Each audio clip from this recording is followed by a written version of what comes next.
Hello students and welcome to Chemistry B. I'm Ms. Slate and today we're going to be talking about what happens when energy is transferred from one substance to another. Specifically, we call these heat lost equals heat gained problems, or sometimes people will refer to them as calorimetry problems. But let's get into the specifics of this. And it's easiest just to start by looking at an example problem. So this one says a piece of metal with a mass of 65.0 grams is heated to 100 degrees Celsius and is placed in a styrofoam cup of water. The water has a mass of 10 grams and has a temperature of 40 degrees Celsius. Before the metal is placed in the cup, the final temperature of the system is 50 degrees Celsius. Find the specific heat of the metal and identify the metal. Assume no loss or gain of heat from the surroundings. So what is happening is we've got a cup of water. We're putting a hot piece of metal in it.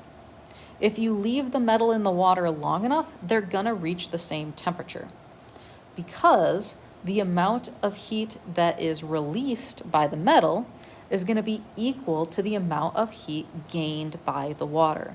And so what we start these problems with is we start them with a heating and cooling curve. So the first thing I'm going to do is I'm going to sketch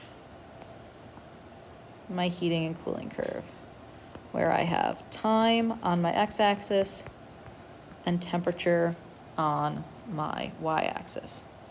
So our temperatures are 100 degrees Celsius, 40 degrees Celsius, and 50 degrees Celsius. So here's 40 degrees Celsius.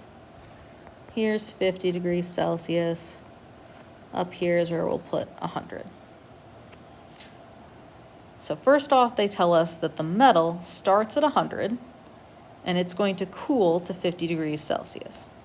So the metal starts at 100 and cools to 50 degrees Celsius. That is the amount of energy released by the metal. They also tell us that the water starts at 40 degrees Celsius and warms to 50 degrees Celsius. So the water starts at 40 degrees Celsius and warms to 50. That is the energy of the water. Now, the key thing to remember here, these two values are going to be equal to each other. Again, taking into account negatives and positives.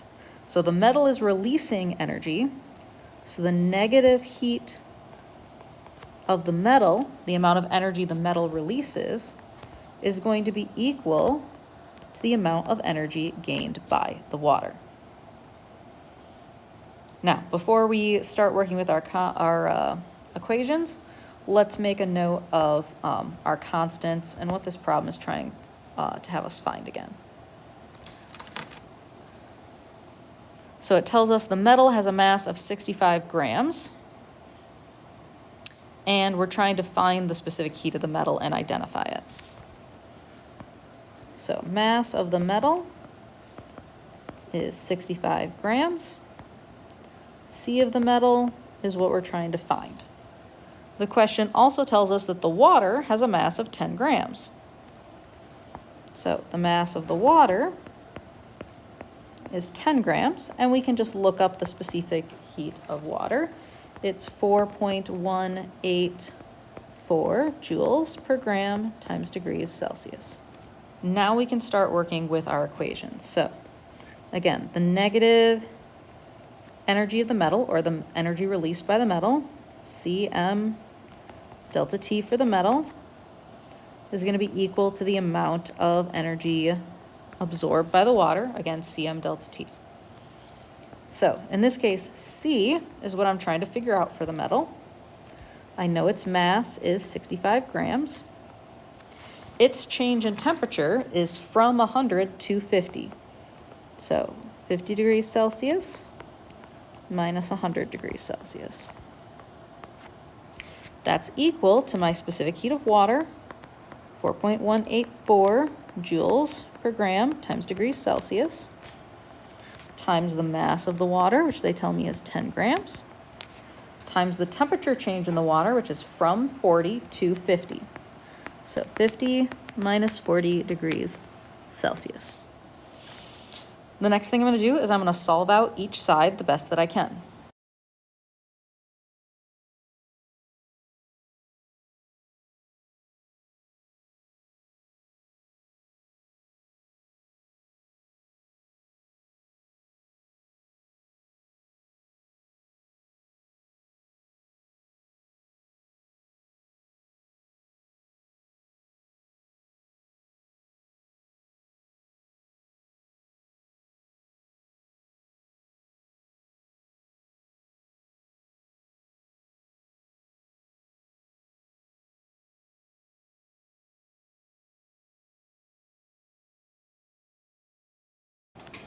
And we get a final answer for our specific heat of 0.129 joules per gram times degrees Celsius. So now let's look at our list of specific heats to determine what this metal is. And 0.129 comes out to be lead. So that is the identity of the metal. Let's look at another example here. This one says a piece of ice at 0 degrees Celsius is placed into a styrofoam cup with 115 grams of water, initially at 76.5 degrees Celsius. The final temperature of the mixture is 36 degrees Celsius. What is the mass of the ice? Assume no loss or gain of heat from the surroundings. So our water is cooling down to 36 degrees.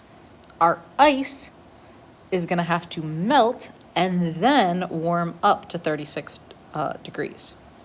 And again, remember, the amount of heat released by the water is going to be equal to the amount of heat absorbed by the ice. Heat lost equals heat gained.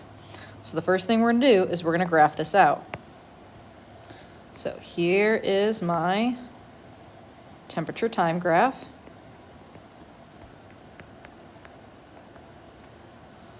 And my important temperatures are 0, 36, and 76.5. So 0, 36, 76.5. So we know that the ice at 0 degrees is going to have to melt and then warm up to 36 degrees. The water is simply going to cool down to 36 degrees. So for the water, that's going to be, again, a negative because the water is releasing energy. And then for the ice, we have to take into account the heat of fusion and the heat required to warm the ice. So the total energy absorbed by the ice is going to be equal to the heat of fusion plus the amount of energy required to warm it. So this is going to have quite a bit of stuff going on in our equation here. So remember, in general, the amount of heat lost by the water is going to be equal to the amount of heat gained by the ice. So now we just have to start filling in our formulas. So negative C of water, M delta T is equal to, again, the heat of fusion.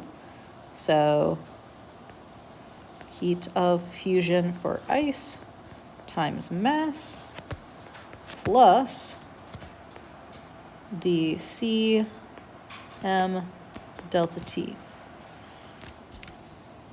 Knowing that what we need to solve for is the mass of the ice. And they told us that the mass of the water is 115 grams.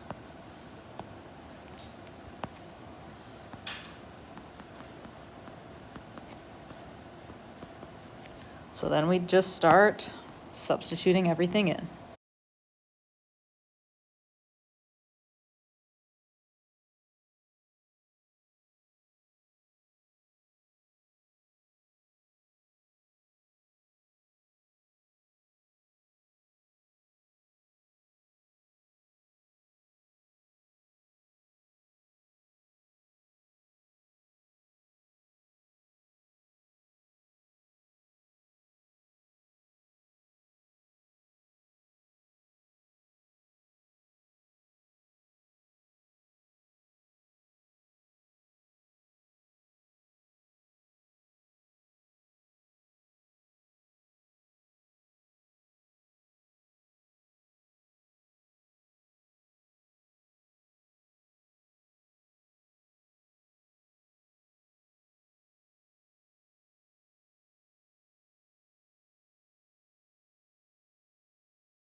Rounding to significant figures, we get a mass of 40.3 grams of ice for our final answer.